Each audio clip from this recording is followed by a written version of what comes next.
Не всичко, което лети тези дни, се яде. Остани до края, за да разбереш какво ни очаква.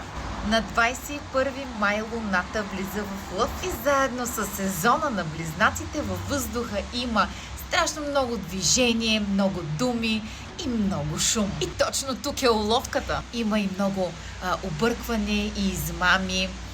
Особено, когато става дума за любов, пари и изобилие. Разбирай го по този начин. Не е нужно да споделяш всичко на всички и не вярвай на всяко красиво обещание, което ще получиш. Това не е ден за наивност.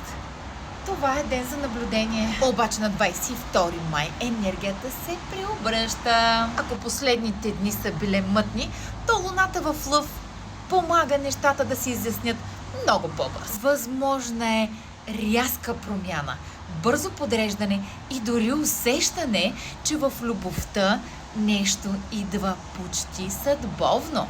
Затова първо гледай внимателно, а след това действай смело. Както са казали старите хора, 3 пъти мири, 1 път режи. Ако ти е харесало това видео, сподели с приятел. А както знаеш, повече информация ще намериш в коментарите. Успех!